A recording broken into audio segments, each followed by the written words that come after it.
There's a lot of discussion about AAA games at the moment, and I think it's a topic worth looking at. It's no secret that a lot of titles released under this heading are disappointing, predictable and expensive, and that even the studios themselves have complained about the costs. Hi, I'm Calivan, and today we're going to take a look at the production of AAA games, some of the problems they face and draw some parallels with the movie industry. I am keenly aware that many others have discussed this topic at length. However, I've found that some of the output is a bit lacking in detail and it's got a tendency to confuse cause and effect. I also feel there's a little too much hyperbole involved in a lot of the discussion. Calling the AAA industry dead or dying might look good in a thumbnail, but in reality those games are still being produced, bought and played in vast numbers. I think the first thing we should look at is the retail price. It's fair to say that a lot of AAA games weigh in between $75 and $100 these days, depending if you get the base game or some sort of premium edition. This appears expensive to me, but then again I'm old, so everything feels expensive to me. Now, it turns out it's actually quite hard to calculate how this has changed throughout the years. As a simple calculation, we might compare the prices of games at different times and then adjust for inflation. So let's start off by doing that. Now, firstly, an apology. I'm going to be doing some of this in pounds rather than dollars. I usually try to stick to a single currency for consistency, but the old reference material I found is from a UK retailer, so everything's in pounds. So, let's take a look. A copy of FIFA in the 1998 Argus catalogue had a retail price of £30. FIFA 24 had a release price of £60. We can pop that 30 into the Bank of England inflation calculator and see that it comes up with a figure of £56. Slightly lower, but close enough to be in the same ballpark at least. So let's do another check. The catalogue has a copy of Flight Simulator for £40. The last Flight Simulator release cost between £60 and £80 depending if you bought the basic or the deluxe version.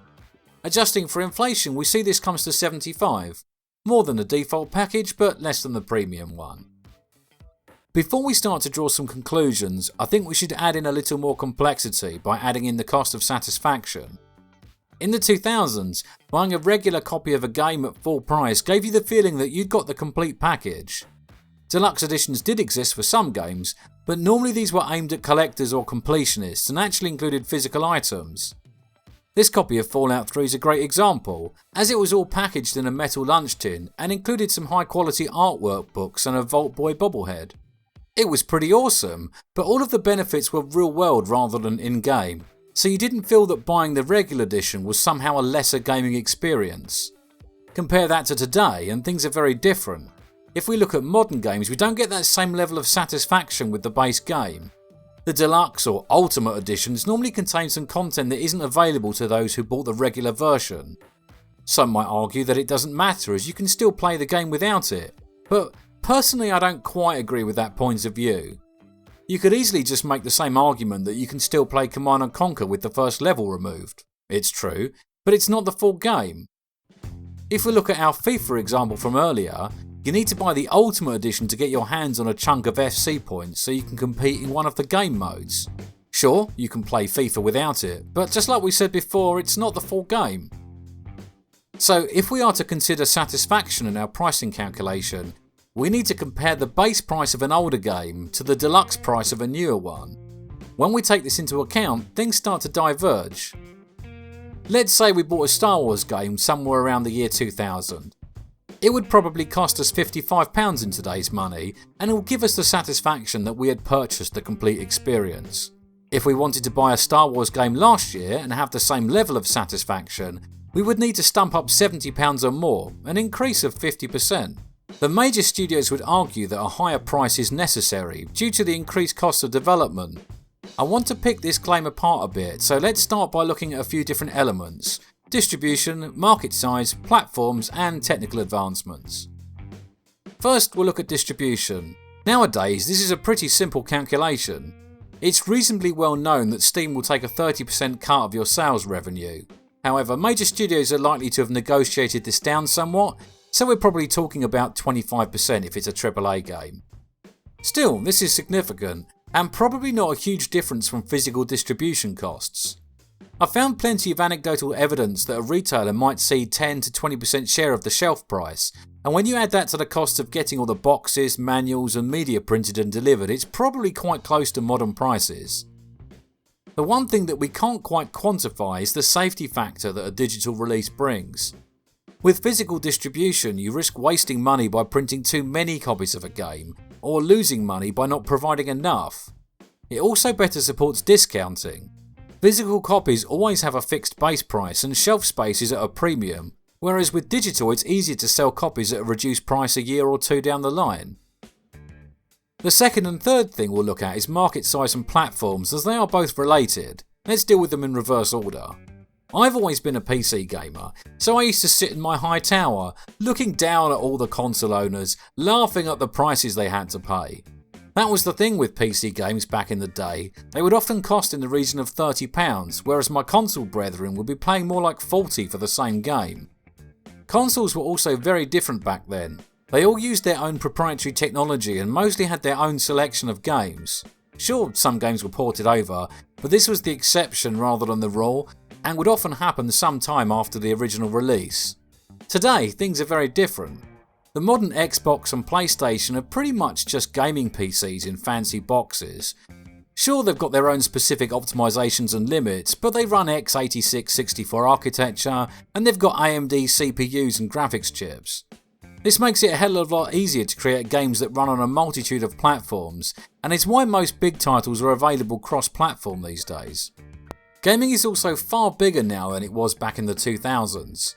In the US alone, the video game market was thought to be in the region of $10 billion US, more like 18 when you adjust for inflation.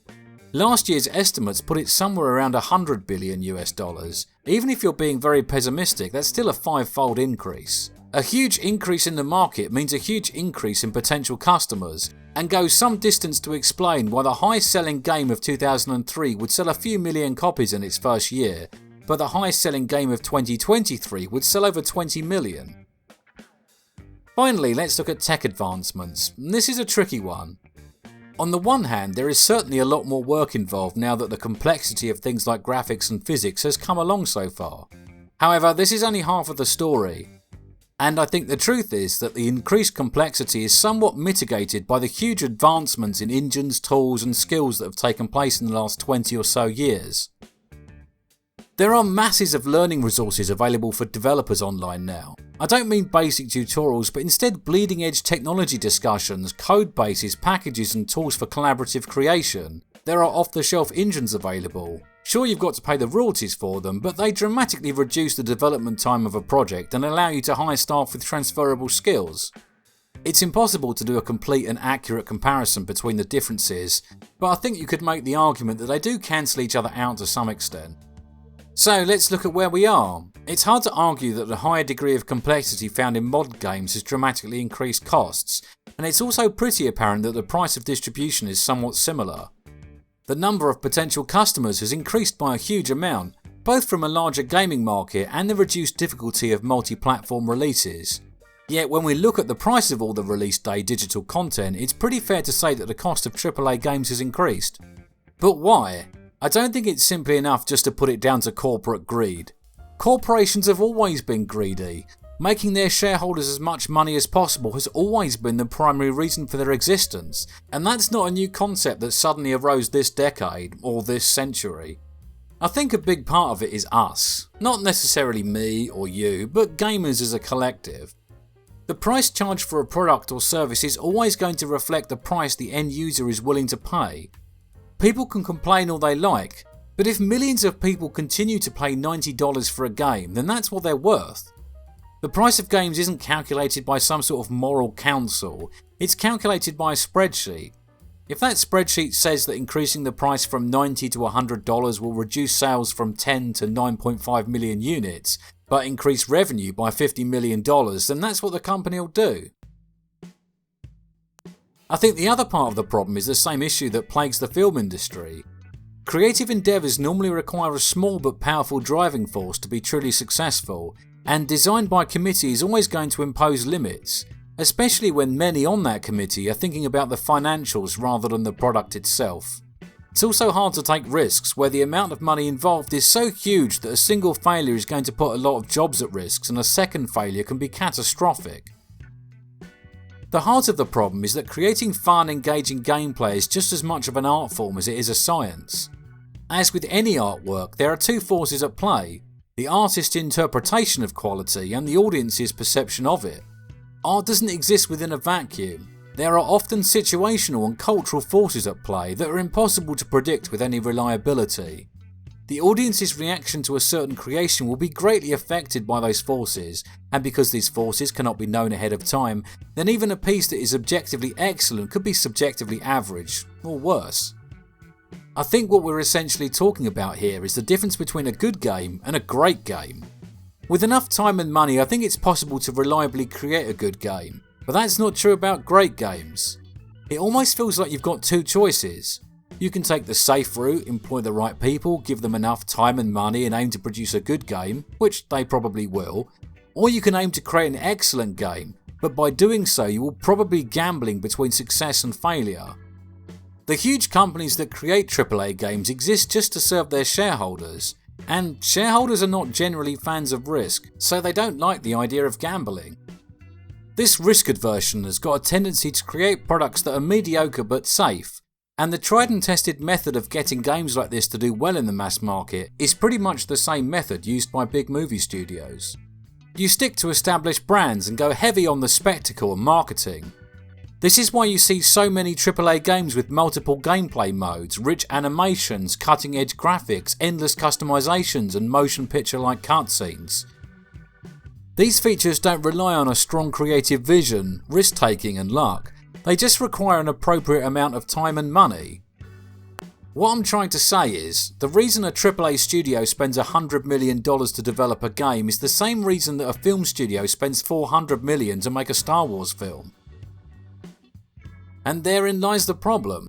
If you spend $100 million to make a game and another $50 million to advertise it and lose a big chunk of your revenue to distribution, licensing and tax, you're probably going to have to bring in $300 million in gross revenue to break even. At $60 a copy, you need to sell 5 million units, which is a pretty risky proposition. But if you increase the price to $90, then you only need to shift a little over 3 million units, and as long as gamers keep paying the asking price, then that's what will happen. So, are AAA games too expensive? Well, yes and no. In terms of retail price compared to production costs, then I think they are actually not unreasonably priced. But in terms of the enjoyment you get for the money you spend, then yes, way too expensive. And the reason they are so expensive is the whole culture around AAA fosters an environment where spectacle and familiarity are used to paper over the cracks formed by lack of great gameplay and engaging stories. This is an expensive way to create art, but as long as the current model is still profitable, then it's always going to be that way. If you want the status quo to change, then your only option is to vote with your wallet. It's the only thing they're going to listen to. Hi there, thanks for watching. If you want to show me some love, then a like or a comment would be pretty cool. And if you want more of this sort of thing, then subscribe to my channel and I hope to see you back soon.